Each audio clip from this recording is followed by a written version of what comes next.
اللہ الرحمن الرحیم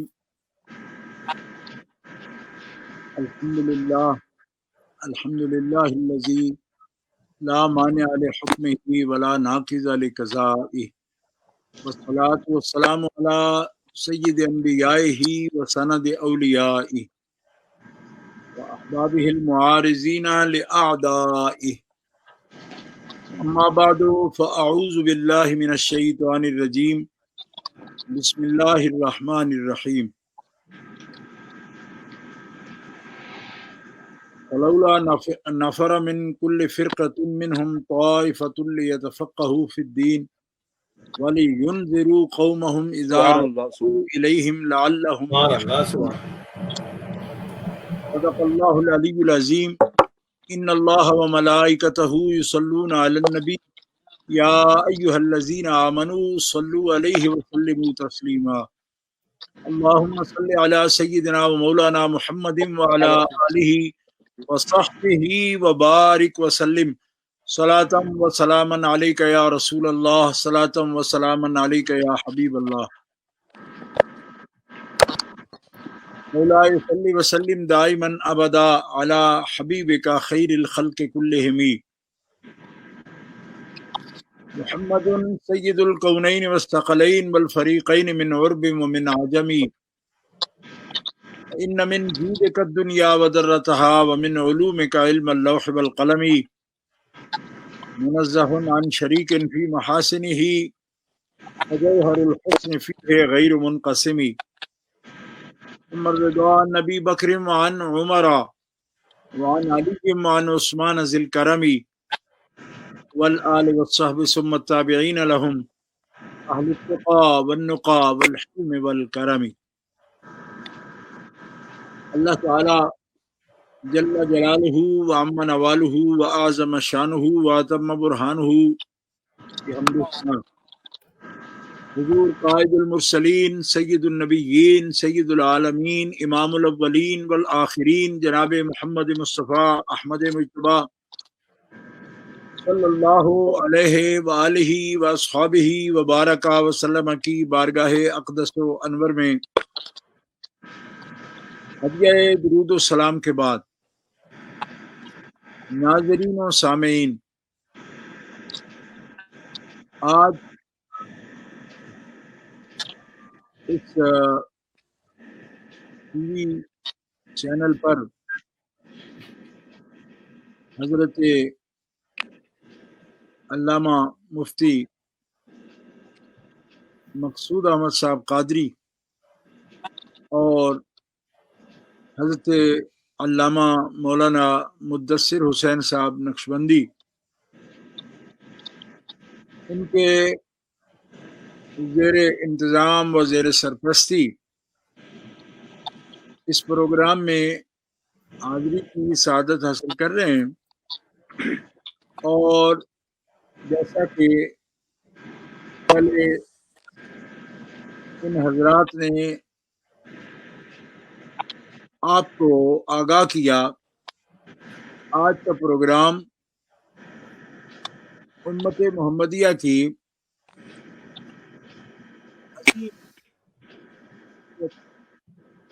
اور دین اسلام کے علوم فنون کے بہت ماہر اور مجتہد مطلق اور دین اسلام کی مقننہ کے ایسے عظیم قانون دان اور جج جنہوں دین اسلام کی قوانین کی باقاعدہ فقہ جس کو کہتے ہیں وہ اسلامک لا ہے، اور اسلامک لا کی ایک مکمل ترتیب اور ڈرافٹنگ جس کو عربی علوم میں اور ادب عالی میں تدوین کہتے ہیں، تدوین. سبحان اللہ، تو دین اسلام کے قوانین کے مدون اول سبحان اللہ، اور مرتب اول جنہوں نے سیرت اور فقہ اسلامی، اسلامک لا کی ہسٹری میں یہ امر مسلم ہے کہ 9,35,000 سے زیادہ جزیات حیات انسانی کے ہر مرحلے میں جو ایک مکمل دستور اور مکمل مدون مرتب ایڈٹ شدہ ایک قانون ہے، وہ قیامت تک دین اسلام کا مدون اسلامی دستور قرآن و سنت کی روشنی میں، نصوص کی روشنی میں، اور وہ بھی مکمل شورا کے ساتھ. واہ واہ واہ، سبحان اللہ، واہ واہ، 40 فقہا کی شورا کے ساتھ. سبحان اللہ، سبحان اللہ، اور یہاں پہ یہ بات میں عرض کرنا چاہتا ہوں کہ جو چیز اس کام کو زیادہ وقوع بناتی ہے وہ یہ ہے کہ خلفائے بنو عباس یا امرائے بنو امیہ، ان دونوں کے اثر سے، ان دونوں کی ڈکٹیشن سے،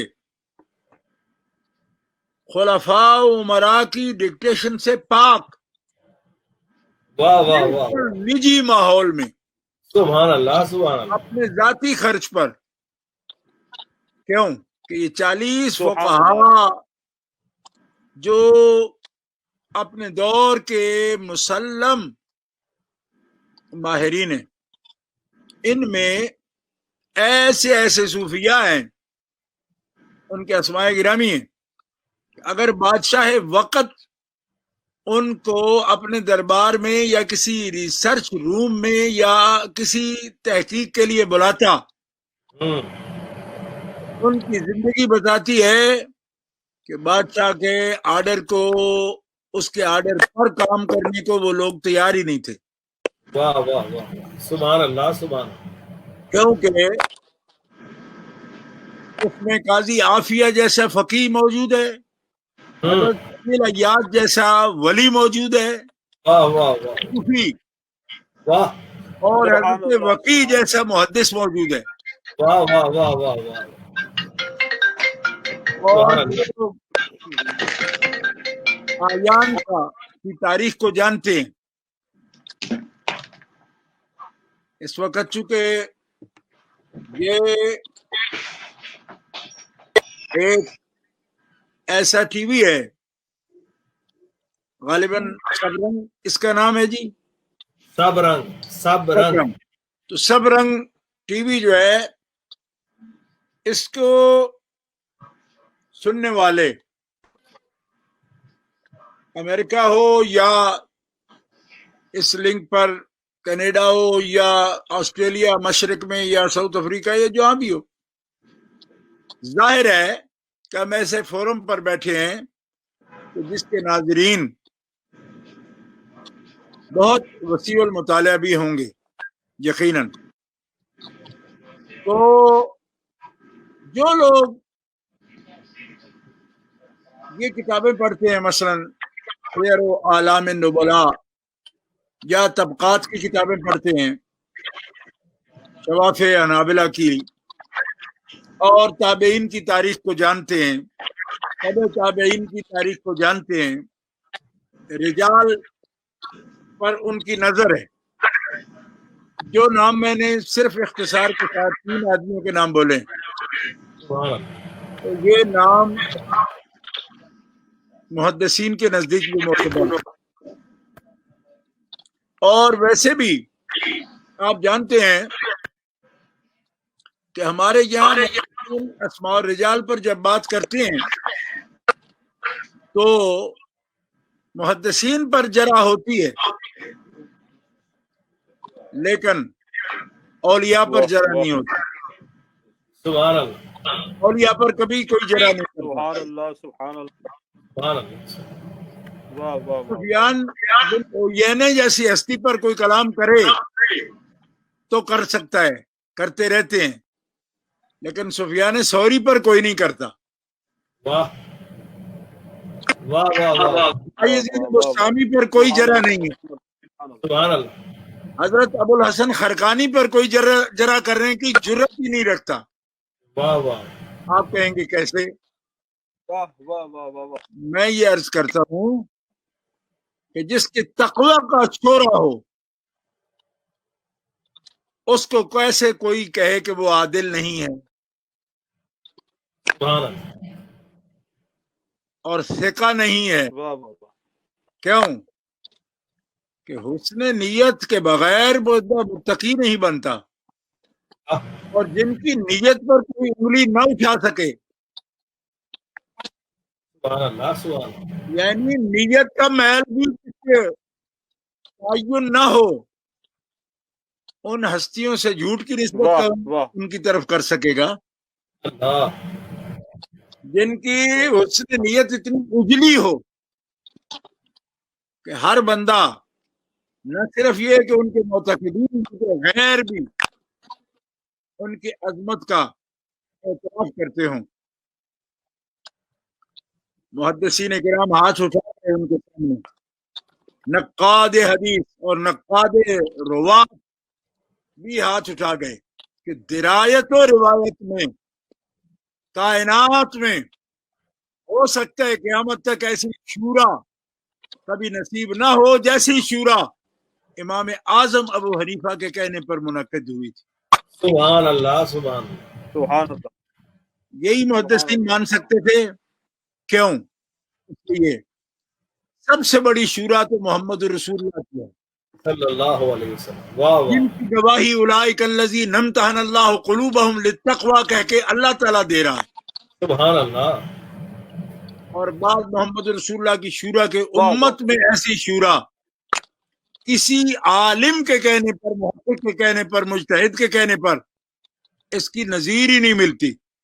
بعد میں جو شورائیں بنی واہ. وہ پھر بادشاہوں کی شورا تھی، اور بادشاہوں کی شورا بادشاہوں کی طرح ہی ہمیشہ مسبوق رہتی ہے. جیسے ان پر کلام ختم نہیں ہوتا ان کی شورا پر بھی کلام ختم نہیں ہوتا کہ وہ کیسی تھی. لہذا اس بوڑھے آسمان نے، چشم فلک نے یہ نظارہ اس زمین پر اللہ کے نبیوں اور رسول کے بعد، خاتم النبیین کے بعد، چشم فلک نے ان کے خدام میں اگر کوئی ایسا نظارہ دیکھا جس میں بیک وقت فقہا بھی موجود ہیں، محدثین بھی موجود ہیں، صوفیاء بھی موجود ہیں، سبحان ہر اللہ. فن کے ماہرین موجود ہیں، واہ واہ. اور ان کو اکٹھا کرنے والا کوئی بادشاہ وقت نہیں ہے بلکہ محمد رسول اللہ کے دین کا سب سے خادم اور فقاہت و بصیرت میں سراج الفقہا، سبحان اللہ. امام الائمہ، سراج الامہ، کاشف الغمہ، واہ واہ. امام حمام، امام واہ. اعظم نعمان بن ثابت ابو حنیفہ، سبحان اللہ. سبحان اللہ. جن کی شان کا ایک زمانہ معترف ہے، جن کی نسبتیں بڑی بلند ہے. اور پھر ان کے ساتھ تائید الہی موجود ہے. واہ. یہ بات میں علی وجہ البصیرہ کہہ رہا ہوں آپ کے سامنے، اور تاریخ کی مطالعہ سے عرض کر رہا ہوں کہ تائید الہی کے بغیر یہ اتنا عظیم کام پہلے تو ہوا ہی نہیں. ہوا ہوتا تو تاریخ میں اتنا مقبول نہ ہوتا اگر تائید الہی نہ ہوتی. سبحان اللہ. اس لیے سبحان اللہ. سبحان اللہ. پوری دنیا کے قانون دانوں نے آج تک، آپ اندازہ فرما سکتے ہیں کہ ہندوستان جیسے متعصب ملک میں اب بھی وہاں کے جتنے بھی قانون ان کے فیملی لا کے ورثے کے اور جتنی بھی مقننہ وہاں پہ مسلمانوں کے فیصلے کرتی ہے، تو اسلامی فقہ میں ان کے آئین اور دستور میں جو چیز آج تک انڈیا میں بھی رجسٹرڈ ہے وہ فقہ حنفی ہے، فقہ حنفی ہے۔ سبحان اللہ سبحان اللہ۔ اور یورپ ہو، مغرب ہو یا مشرق ہو، کسی قانون دان کی لائبریری آج تک ابو حنیفہ کے فقہ کے بغیر اور ان کے بنائے ہوئے اصولوں کے بغیر کسی قانون دان کی اور کسی مقننہ کی لائبریری ریسرچ مکمل ہی نہیں ہوتی جب تک ابو حنیفہ سے وہ رہنمائی نہیں حاصل کرتے۔ سبحان اللہ سبحان اللہ۔ اور سبحان اللہ سبحان اللہ۔ اس کی وجہ کیا ہے؟ تائید الہی، بصیرت اور خوف خدا اور مخلوق خدا کی بھلائی کا جذبہ۔ اور امام اعظم ابو حنیفہ کا یہ طریقہ کہ مسند خوارزمی میں یہ واقعہ موجود ہے، ایک نوجوان فقی حضرت امام اعظم ابو حنیفہ سے 8 دن تک بنیادی قوانین تدوین کے، ان میں ایک مسئلہ پیش ہوتا تو 8 دن تک فقہا اس پر بحث کرتے، اور پھر متفقہ رائے کے ساتھ جو بات طے ہو جاتی تو حضرت محمد بن حسن شیبانی اور قاضی ابو یوسف اس متفقہ رائے کو ظاہر الروایہ میں نقل کرنے لگے۔ جس آدمی کو شوق ہو وہ امام محمد بن حسن شیبانی کی 6 کتب کو مطالعہ میں لائے، جامع صغیر، جامع کبیر، سیر صغیر، سیر کبیر، المبسوط اور زیادات۔ مبسوط سرخسی کی بات نہیں کر رہا، المبسوط امام محمد بن حسن شیبانی بات کر رہا۔ یہ 6 کتب ظاہر الروایہ جس میں اس شورا کے مختار اقوال انہوں نے نقل فرما دی ہیں۔ آج گلی بازار میں لوگ امام اعظم ابو حنیفہ پر جرح کرنے کی کوشش کرتے ہیں، میں ان سے یہ کہتا ہوں کہ سب سے پہلے اگر آپ جرح کرنا چاہتے ہو تو آپ کو یہ معلوم ہونا چاہیے کہ امام اعظم ابو حنیفہ کے فتوے کی کتاب کون سی ہے۔ کیا اس میں کوئی چیز موجود ہے جس پر آپ فتوے لگا رہے ہو یا جس کو آپ معیار بنا رہے ہو بات کا؟ مذہب کی کتاب واہ یا اصحاب تخریج کی کتاب یا اصحاب ترجیح کی کتاب یا بعض ناقلین کی کتاب دیکھ کر آپ یہ فیصلہ کر دیتے ہو کہ یہ امام ابو حنیفہ کا مسلک ہے۔ امام ابو حنیفہ کا مسلک جو ہے وہ اگر اس پر بات کرنا چاہے بندہ تو اس کو یہ 6 کتب پڑھنا ضروری ہے۔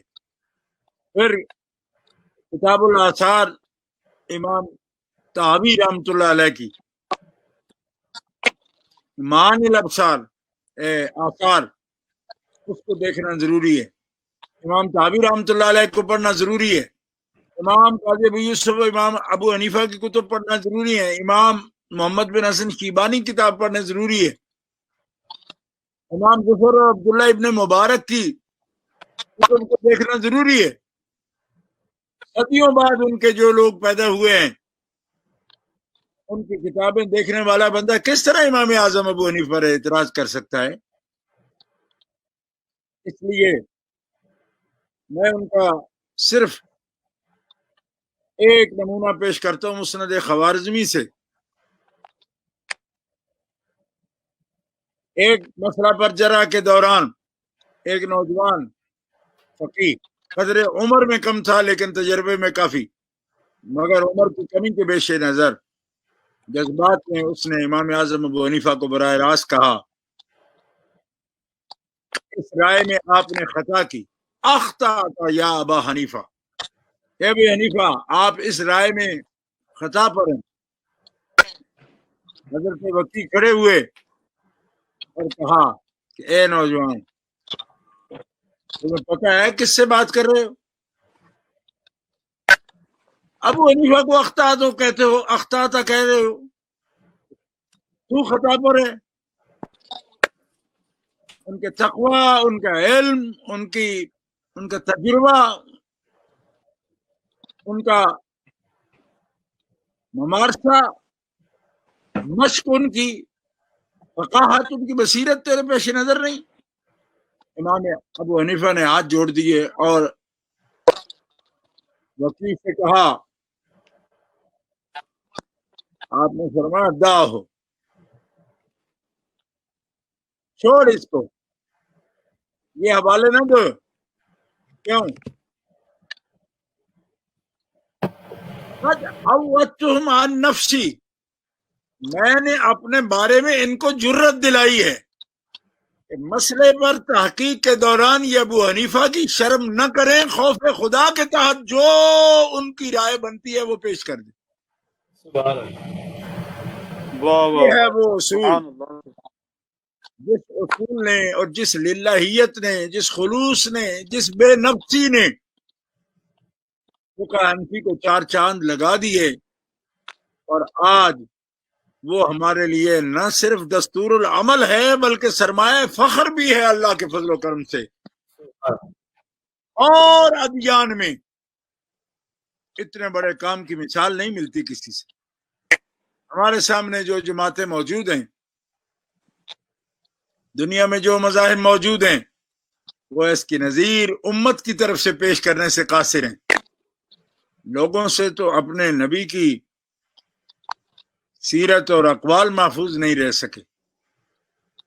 جو دنیا آج اپنے آپ کو بڑا ریسرچ اسکالر اور ستاروں پہ کمند ڈالنے کی دعوے دار ہے، وہ وحی الہی کی حفاظت نہیں واہ کر واہ پائے۔ واہ، اللہ اللہ، اگر یہ احساس ہو امت مسلمہ کو تو پھر سمجھ آنی چاہیے آپ کو کہ ان لوگوں کا کام کیا ہے۔ صحابہ کرام علیہم الرضوان نے سبحان قرآن اور سنت کے ذخیرے کو مرتب بھی فرمایا، جمع بھی فرمایا، سبحان اللہ، آیات اور روایات کو، لیکن محدثین نے اس میں تحقیق و تفتیش و تدقیق کا حق ادا کر دیا۔ فقہا نے قرآن و سنت اور تعامل صحابہ، تعامل اہل بیت کے دلائل کو پیش نظر رکھتے ہوئے قرآن و سنت کے نصوص کا مقصودی طور پر نچوڑ اور خلاصہ ایک مرتب قانون کی شکل میں ملت اسلامیہ کے سامنے پیش کر دیا اور دنیا کے سامنے پیش کر دی۔ اور یہ مقصود ہے، اس لیے سبحان لوگ اس کو قرآن و سنت کا مقابل نہ سمجھے، تعصب کے پیش نظر، محض تعصب، میں اس کو تعصب جاہلی کہتا ہوں، محض تعصب۔ اور تعصب، لوگ کہتے ہیں متعصب نہیں ہے، متعصب ہو بھائی، کیوں؟ اس لیے کہ اگر متعصب نہیں ہو تو پھر وہی بات کرو جو بات امام شافعی نے فرمائی۔ سبحان اللہ، سبحان اللہ، واہ واہ واہ، خود روشن تھے اور تعصب جاہلی نہیں تھا، تقوی کا نور تھا۔ انہوں نے تو یہ کہا کہ الفقہاء کلہم عیال و عیال و ابی ہم، واہ واہ، سبحان اللہ، سبحان اللہ، فقہاء مقننہ، واہ واہ واہ واہ مقننہ فقہاء واہ، اور مدون قوانین اسلامیہ، واہ واہ واہ واہ، سبحان اللہ، اصل و فرع میں ابو حنیفہ کے بچے ہیں، سبحان اللہ، سبحان اللہ، ابو حنیفہ کا عیال ہے، واہ جس واہ کی واہ، کفالت کی ہے ابو حنیفہ نے. سبحان اللہ، سبحان اللہ، واہ یہ واہ امام شافعی فرما رہے.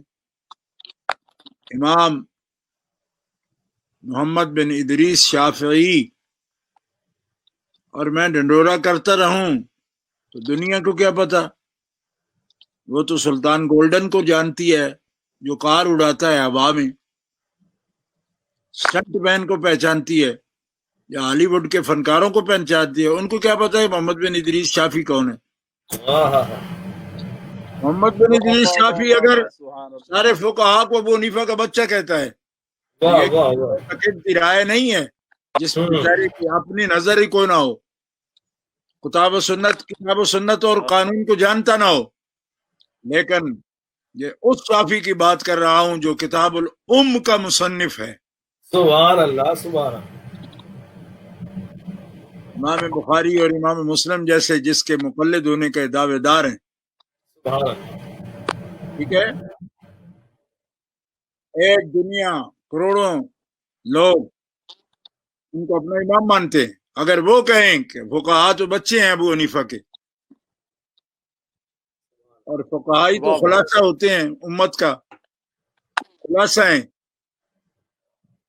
کیوں؟ اس واسطے کہ فقیہ وہ بندہ ہوتا ہے، مجتہد وہ بندہ ہوتا ہے جو قرآن کا، سنت کا، فقہ کا، تعامل کا، حوادث کا، نوازل کا، ہر چیز کا ماہر ہوتا ہے. واہ محدث فقاہت کے بغیر ہو سکتا ہے لیکن فقیہ علم حدیث کے بغیر نہیں ہو سکتا. لہذا وہ تو واہ واہ واہ، جامع صفات ہوتا ہے.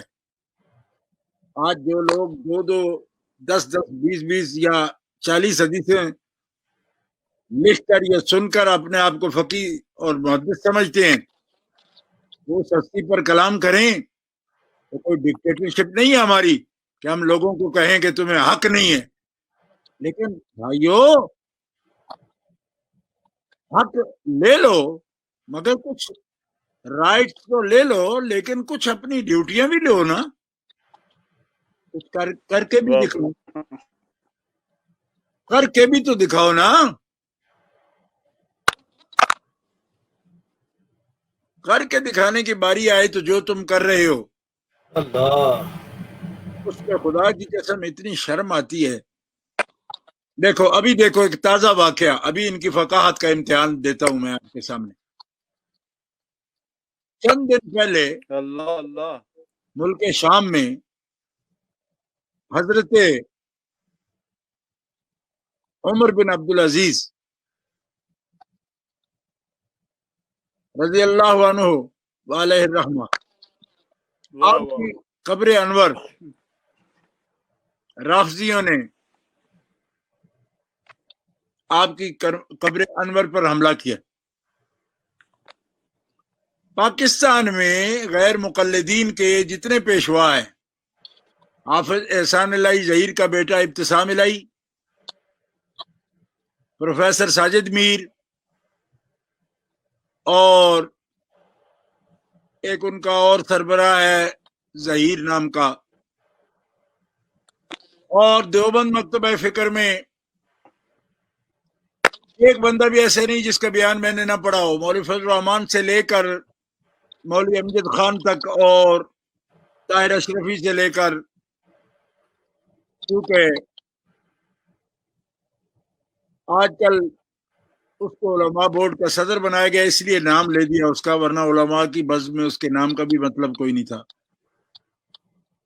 لیکن واہ واہ واہ واہ، ہماری باریک بین جو حکومت ہے اس کے کارناموں پر میں نام لیا اس کا. ان سب نے بیان دیے، اور خاص طور پر ظہیر صاحب کا بیان تو ابھی لگا ہوا تھا. پتہ ہے کیا کہتے ہیں؟ آپ انداز دیکھیں ان کا. انہوں نے یہ کہا کہ دین اسلام میں قبروں کی توہین کرنا اور قبروں کو منہدم کرنا یہ ناجائز ہے. صرف 5 دن کے اخبارات آپ پاکستان کے نوائے وقت، جنگ، جہان پاکستان، روزنامہ دنیا، روزنامہ ایکسپریس، یہ 5 اخبار میں روزانہ پڑھتا ہوں،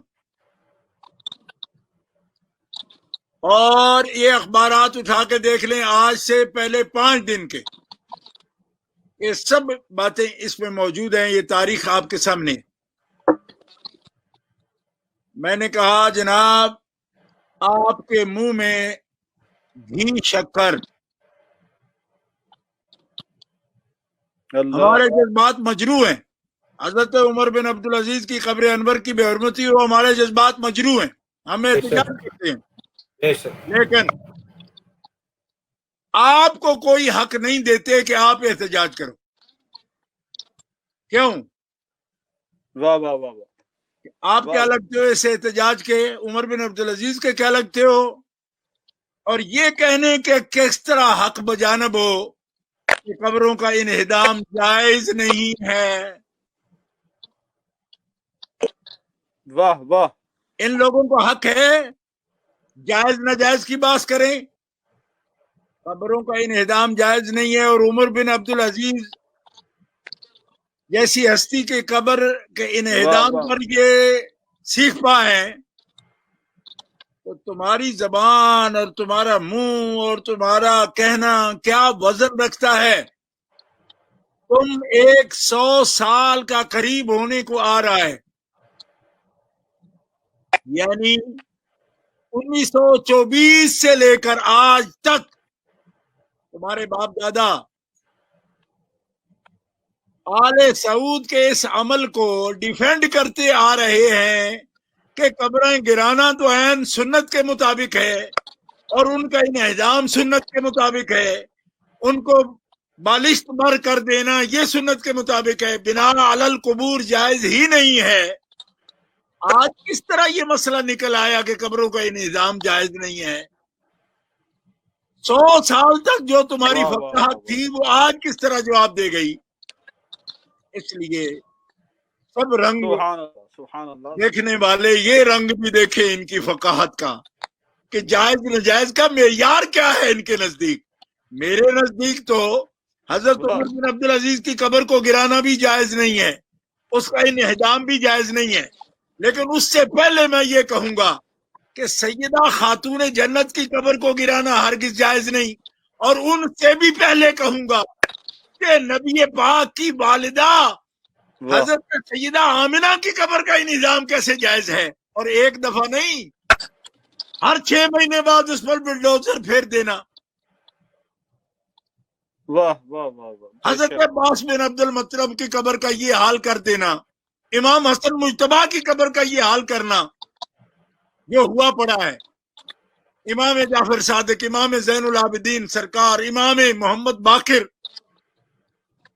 ام المومنین حضرت عائشہ، اور کان حیات، واہ، جان سخا، جامع قرآن حضرت عثمان غنی کی قبر کا یہ نشان مٹا دینا، اور پھر ان لوگوں کا 100 سال سے ان کو ڈیفینڈ کرنا کہ انہوں نے تو حدیث کے مطابق کیا ہے، اور آج یہ کہنا کہ انہدام تو جائز ہی نہیں ہے دین میں۔ اور تم کیا لوگ ہوئے؟ تم سے زیادہ معتبر تو سرکسوں کے جوکر ہوتے ہیں، وہ بھی کوئی موقف رکھتے ہیں، اور اس پر بھی تمہارا دعویٰ ہے کہ ہم ناقد ہیں جی ابو حنیفہ کے، اور ہم کسوٹی رکھتے ہیں، ہم جانتے ہیں کہ کیا جائز ہے کیا ناجائز ہے۔ خدا کے بندو، کیا سمجھتے ہو کہ دنیا بھول گئی ہے تمہارے کردار کو؟ اس میں یار کے جو لوگ ہیں وہ کیسے تابعین پر بات کرتے ہیں، جس کے لیے تمہارے بڑے نواب صدیق حسن نے بھی اس کو تسلیم کیا۔ الجنہ اٹھا کر دیکھو اس کی کتاب، اور امام جلال الدین سیوطی رحمۃ اللہ جیسے محدث جو کہ مقلد بھی امام ابو حنیفہ کے نہیں ہیں، امام شافعی کے مقلد ہیں، امام جلال الدین سیوطی رحمۃ اللہ تعالی علیہ نے بھی خود یہ لکھا، ادرک الامام جماعتم من الصحابہ، ابو حنیفہ کو یہ شرف حاصل ہے کہ انہوں نے ایک دو تین کا نہیں، پوری جماعت صحابہ کی زیارت کا شرف حاصل کیا ہے، اور ان سے روایت حدیث لی ہے اور حدیث کو سماع کیا ہے براہ راست حضرت انس بن مالک رضی اللہ تعالیٰ عنہ سے بھی کیا ہے اور دیگر صحابہ سے بھی کیا ہے۔ آپ کو سمجھ نہیں آتی کہ تابعین کا مقام کیا ہے؟ تابعین تو ہیں جن کے حق میں رسول اللہ نے فرمایا لا تمس النار مسلما رآنی او رآ من رآنی، سبحان اللہ، سیاستہ کے اندر حدیث موجود ہے، جامع ترمذی شریف اٹھا کے دیکھو، سنن نسائی اٹھا کے دیکھو، سبحان اللہ، جنہوں نے مجھے دیکھا براہ راست ان کو جہنم کی آگ چھو بھی نہیں سکتی، اور جنہوں نے میرے صحابہ کی زیارت کی ان کو بھی جہنم کی آگ چھو نہیں سکتی۔ تو جس کو نواب صدیق حسن خود تسلیم کرتے ہیں، بھوپالی قنوجی خود تسلیم کرتے ہیں کہ کم از کم 8 صحابہ کی زیارت کا تو ثبوت ہے کہ ابو حنیفہ نے اپنی زندگی میں اور ہوش کی زندگی میں کیا ہے۔ سبحان اللہ، سبحان اللہ، اور امام جلال الدین سیوطی ان سے صدیوں پہلے ان سے تبییض الصحیفہ فی مناقب ابی حنیفہ میں تسلیم کرتے ہیں اس بات کو کہ ایک جماعت صحابہ کی زیارت کی امام اعظم ابو حنیفہ نے۔ اب آپ کو سمجھ آئی ان کا کیا سند حاصل ہے؟ تو بھائیو یہاں یہ مسئلہ میں واضح کر دینا چاہتا ہوں کہ یہ تو وہ جماعت ہے مقدس جن کی پیروی کے بنا کوئی بندہ جنت جا ہی نہیں سکتا۔ سن رہے ہو استدلال؟ پھر کہے دو یہ تو بڑا مقلد ہے جی، پکا بلائنڈ فیتھ ہے، اب حضور کی اتباع پر جنت ملے گی یا تابعین اور صحابہ کی اتباع پر جنت ملے گی؟ یہ وہ تنقید ہے جو اس میری گفتگو پر آ سکتی ہے، میں خود پہلے کر رہا ہوں تاکہ آپ کو دوبارہ ٹائم نہ لگانا پڑے، اسی میں سے سوال بھی مل جائے، جواب بھی مل جائے۔ یہ بات میں نے کہاں سے لی ہے؟ یہ بات احکر نے جو ایک ادنا خادم ہے اہل سنت و جماعت کا کہاں سے لی ہے کہ ان کی اتباع کے بغیر تو جنت ہی نہیں ملے گی، اللہ کی رضا نہیں ملے گی؟ کہاں سے لی ہے؟ کوئی کہے گا جی یہ تم نے کوئی النعمان سے پڑھی ہے۔ میں النعمان کو تنقیدی ہی پڑھتا ہوں، کیوں؟ میں تو شبلی کو بھی، اصل شبلی جو میرا شیخ ہے ابو بکر شبلی، میں ان کو مانتا ہوں، یہ نقلی شبلیوں کو نہیں مانتا۔ میں تو اس کو کبھی اس حوالے کے طور پر نہیں پڑھتا۔ ہاں اس النعمان جیسی کتابیں جو ہیں ندوہ وغیرہ کی، یہ اس سے اوپر کی بات کر رہا ہوں، ٹھیک ہے؟ اب دیکھو قرآن، والسابقون الاولون من المہاجرین والانصار والذین اتبعوہم بإحسان رضی اللہ عنہم ورضوا عنہ وأعد لهم جنات۔ اصحاب بصیرت اس مسئلے پر غور کرو کہ سابقون الاولون مہاجرین و انصار سے وہ ہیں جن سے اللہ نے رضا کا وعدہ کیا، اللہ نے بشارت دی، خوشخبری دی، اللہ ان سے راضی ہے، وہ اپنے مالک سے راضی ہیں۔ کون ہے یہ سابقون الاولون؟ کون ہے؟ ابھی بھی نہیں لوگوں کو پتا۔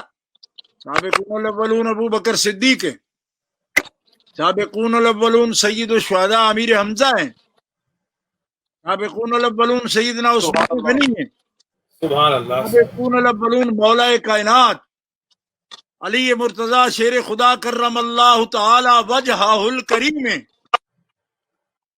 سابقون الاولون حضرت عمر بن خطاب امیر المومنین ہے، پہلے 40 بندوں میں 40واں بندہ عمر بن خطاب ہے، یہاں تک سب سابقون الاولون ہیں۔ ویسے تو فتح مکہ سے پہلے والے بھی ہیں، لیکن یہ سابقون الاولون میں جو سابقون ہیں میں ان کی بات کر رہا ہوں، اولون کی نہیں کر رہا ہوں۔ حضرت خطیب کبریٰ ہیں۔ واہ واہ واہ سبحان اللہ۔ اب کیا سمجھ آئی کہ اللہ ان پر راضی ہے، یہ دنیا میں معلوم ہو گیا، اللہ ان سے خوش ہے، یہ اللہ سے خوش ہے، کسی ابتلا پر بھی ان کو کوئی شکوہ نہیں ہے، کسی تکلیف پر نہیں، وطن چھوڑنے پہ نہیں، بیٹے قربان کرنے پہ نہیں، یہ راضی برضا ہے۔ اب جناب جو ان کے بعد ہیں ان کے لیے ایک شرط ہے قرآن میں جس پر لوگ غور نہیں کرتے، وہ ہے والذین اتبعوا بإحسان، پھر ان سے راضی ہوگا قیامت تک جو سابقون الاولون کی پیروی کریں گے۔ سبحان اللہ سبحان اللہ۔ پیروی نہیں کریں گے تو خدا راضی نہیں ہوگا۔ اب آپ کو سمجھ آیا قرآن کیا کہہ رہا ہے؟ اس کا ترجمہ آپ کو سابقون الاولون کے جو اپنے آپ کو وکیل سمجھتے ہیں وہ بھی آج تک یہ بات نہیں بتا سکے کہ خدا کی رضا بندوں کے لیے موقوف ہے ان کی اتباع میں، اور ان کے اتباع کے لیے رضا الہی کا وعدہ ہے۔ بہت خوب، واہ واہ، موقوف ہے ان کے متبعین کے لیے، اتباع کے لیے اور اتباع کے لیے۔ سبحان اللہ سبحان اللہ۔ جو کریں اتباع وہ اتباع، صحابہ متبوع ہوں ان کے، واہ واہ، ٹھیک ہے، سبحان ان اللہ۔ کی پیروی کریں، اور پھر تابعین جو ان کی پیروی کرتے ہیں یہ ان کے سے جڑے ہوں، کیوں کہ وہ سبیل المومنین ہیں۔ ان کا راستہ چھوڑ کر جو چلے گا وہ جہنم کا ایندھن بنے گا۔ کیسے تقلید پر تم سوال اٹھا سکتے ہو؟ تقلید تو اتباع ہے۔ پھر ایک آدمی کہتے ہیں کیا امام ابو حنیفہ کا ذکر کرتے ہو، تم تو قرآن و سنت کو مانتے ہیں۔ میں نے کہا تم قرآن مانتے ہو؟ کہا ہاں۔ میں نے کہا تم وَيَتَّبِعْ غَيْرَ سَبِيلِ الْمُؤْمِنِينَ نُوَلِّهِ مَا تَوَلَّى وَنُصْلِهِ جَهَنَّمَ وَسَاءَتْ مَصِيرًا۔ سبحان اللہ۔ ہے نا؟ تو قرآن کیا کہہ رہا ہے کہ تمہیں صحابہ پر اعتراض ہے، اہل بیت اطہار کے اتباع بننے پر بھی تمہیں اعتراض ہے کہ تم ان کو حجت نہیں مانتے ہو۔ ارے جو ان کے بعد ان کی پیروی کرنے والے ہیں، اگر ان کا بھی راستہ تم نے چھوڑ کر کوئی اور راستہ اختیار کیا تو میں تمہیں جہنم کا ایندھن بنا دوں گا۔ اللہ اللہ اللہ اللہ۔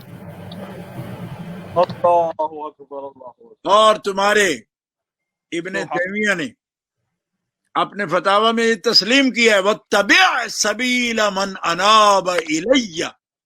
اس آیت کریمہ کتاب ابن تیمیہ بھی لکھتا ہے کہ انابت اللہ جن کی مسلم ہے ان کی پیروی کا رب کا قرآن ہمیں حکم دے رہا ہے، ان کی اتباع ہم پر لازم ہے۔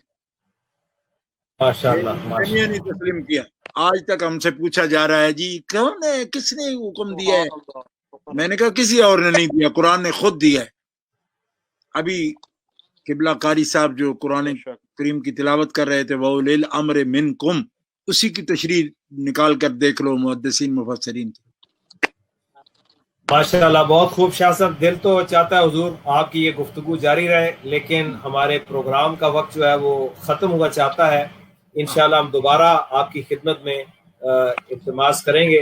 اور اس مقصود احمد صاحب یہ تو میری تمہیدی گفتگو ہے جی، آپ نے جب بھی مجھے امام صاحب پر بلانا ہو نا جی 2 گھنٹے کا کریں گے نہیں، انشاءاللہ۔ اگر آہستہ آہستہ بولوں نا جیسے بول رہا ہوں تو جی پھر بولوں گا 4 گھنٹے، سبحان اللہ سبحان اللہ۔ ٹھیک ہے؟ تو میں نے اپنی زندگی میں جو ایک لیکچر پورے 6 گھنٹے کا بھی پیش کیا ہے، ماشاءاللہ ماشاءاللہ، اور یہ فضل اللہ، کوئی تعلی نہیں ہے، میں ان کے نوکروں کا بھی نوکر ہوں، میں اپنے علماء اعلام کے خاک کے پا کے برابر بھی نہیں ہوں، لیکن میں یہ اس لیے کہتا ہوں کہ جب ہم حنفیوں کے ایک عام درویش کا یہ حال ہے تو جو ہمارے ذمہ دار ہیں ان کا کیا حال ہوگا۔ واہ واہ واہ، سبحان اللہ، سبحان یہ اللہ۔ باقی مسائل انشاءاللہ پھر بیان کروں گا. ابھی بالکل یہ تمہیدی گفتگو میں کر رہا تھا، تو انشاءاللہ العزیز جو مسائل پر آپ پھر پروگرام رکھیں گے اگر ٹائم ضرور اسی کو جاری رکھیں گے حضور انشاءاللہ، اسی موضوع کو. معزز ناظرین، میں پروگرام کا وقت حاضر ختم ہوا ہوں، سعادت ہوگی جب بھی آپ کہیں گے میں حاضر. ضرور ضرور. میں ایک بار پھر اپنے تمام جو علماء ہیں، مہمانوں